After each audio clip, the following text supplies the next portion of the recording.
BNP Paribas, partenaire des plus belles histoires de Roland-Garros, aux côtés des ramasseurs de balles depuis plus de 50 ans. Well done. Another strong performance from you.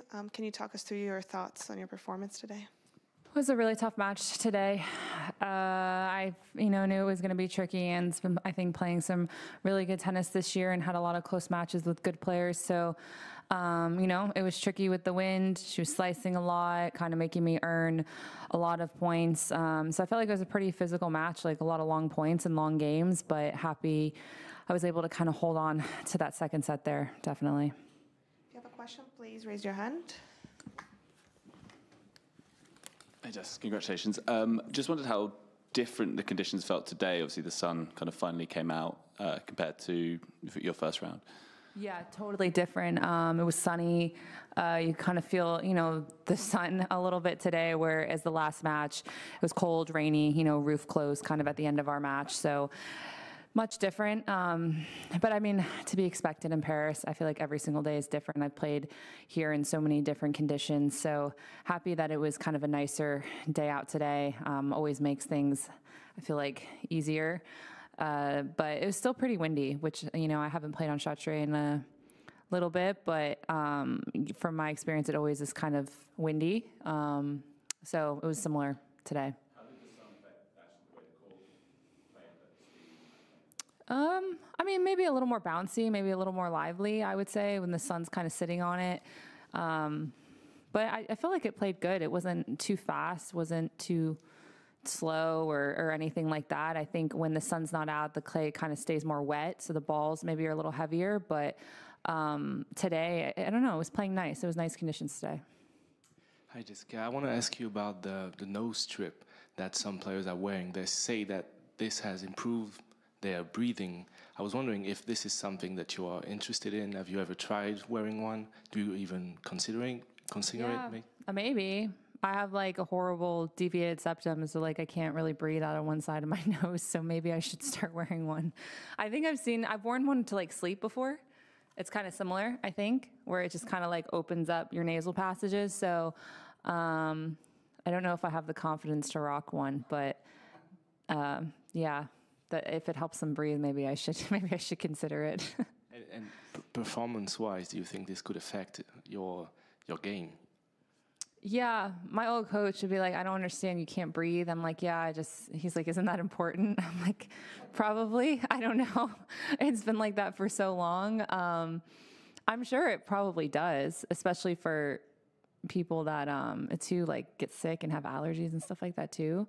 So yeah, I've only really seen like Carlos wear it. I'm not sure who else is doing it, but yeah, maybe it's something I should look into.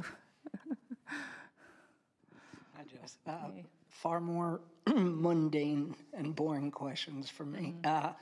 One is kind of following up on the question before about the conditions. How much does that factor into how you play in terms of as you step out on court, you're looking at the conditions and thinking, okay, this means I'm going to do this differently maybe? I think it matters a lot. I think that's something that maybe fans don't notice as much, or people that aren't playing maybe are not as aware of, or even on TV. It's kind of hard to see the conditions on TV. So, but I think it's something that's really important, if it's heavier, if it's playing faster, if it's sunny, if it's wet and it's cold, you maybe adjust your tension a little bit, you adjust your game plan. Maybe some serves aren't really, working. Like today, it felt like the kick was kind of bouncing really high, where maybe another colder, rainier day, it's not bouncing as high. Maybe you can't rely on that as much. So there's a lot of little things that go into, how the conditions are playing, and you don't want to change too much, but I think it's just stuff that's important to be aware of, and just, take note of in case, something changes in the match or you need to change something. But conditions are definitely a big part of the game, I think. And I wanted to ask if you could look ahead to your next match against Marketa and what sort of challenges she can present. Yeah, we haven't played in a while. I know she likes the clay. I know always tough playing a lefty on clay. She's kind of got like spinny forehand. really creative on the court and drop shots a lot, has a pretty good serve. So it's, I mean, nice to see her back playing. I know she struggled with a lot of injuries at the beginning of the year.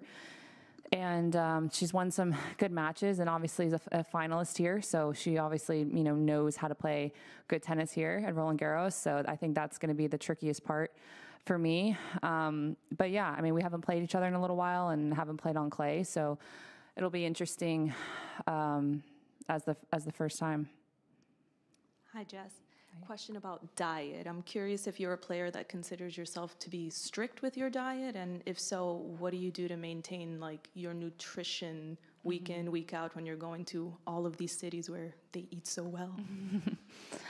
Yeah, that's really hard. I think it's a little bit different in tennis because we don't have a lot of like wins as far as like we're traveling every single week, and it's really hard to try and be super strict every single week. So I do think maybe we cheat a little bit more than other sports, but it's because it's like the only thing we have. Like, it's like you have all these things going on, you're traveling, you're taking out of your element every single week. And sometimes the things that keep you sane is like going to a good restaurant or finding a good restaurant. So I'm not overly strict. I'm a little less strict in Europe because I feel like the food is a little bit cleaner. When I'm home, I try not to do a lot of dairy, and I'm usually gluten-free. I'm not like severely allergic, but I do feel better when I don't eat it. But in Europe, it definitely doesn't affect me as much, so I'm maybe not as strict in that sense. But I think you just have to keep a good balance because, like I said, we travel every single week. It's not like there's a certain window where you could be strict. I mean, if you want to be strict, you'd be strict 11 months out of the year, and that's just like kind of insane. So I think it's better just to keep a little bit of a balance, and definitely try to be stricter during tournaments and like lead up time. And then maybe after, if you have a few days and you want to kind of cheat or do something really bad, then I feel like that's the time. But yeah, I try not to be, too hard on myself. Is there any meal that you can't resist? I love French fries, which is not good in Paris. Not good. Hello, congratulations. Thank you. Having a view of the last 2 years of your career, and I would like to ask, what have been the key factors that you consider to elevate the level to be really on the top? What did you maybe before not so good, and now you have the key to be performing so well and consistent? Well, I think over the past year, my serve's gotten a lot better. I feel like I can hit a lot more different serves, and obviously it doesn't mean I serve well every single time, but I definitely have way more confidence in my serve and getting free points. I think even today I served really well at the end of the second set and was able to get myself out of some big moments, and that's something I think the top players do really well. So that's something I've worked on a lot and I think has gotten better. And the other thing I would say is my movement. I think I've gotten a little bit better moving, worked on my footwork and just kind of in and out of the corners a little bit better. I always thought I moved like pretty decent, but I think just kind of tightening that up has gotten a lot better. So I would say, the serve and the movement are things I think I've improved on.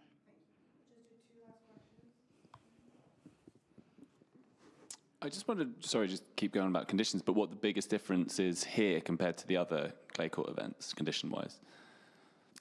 I mean, there's not much difference. They're kind of all the same. It's Europe during clay court season, which can be very nice, beautiful day, freezing, cold, rainy, windy day. So I think it's kind of similar in that sense. I would say, obviously, Madrid has a lot of altitude.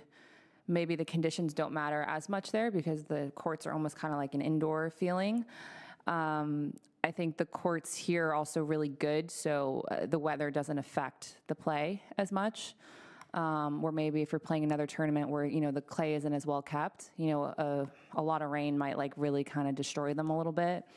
So maybe the courts, more bad bounces, kind of not going anywhere as much. So I think here, the courts hold up really well. They do an amazing job with them, so that helps a lot. I do have another quirky question, I'm sorry. I've seen online that you had a short trip in the Paris metro yesterday. Yes, I did. So I was wondering about your experience on that, and did anyone recognize you in the metro? Nobody recognized me.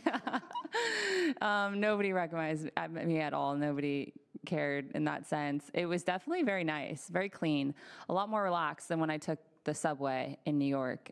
That's like an experience, a lot of entertainment.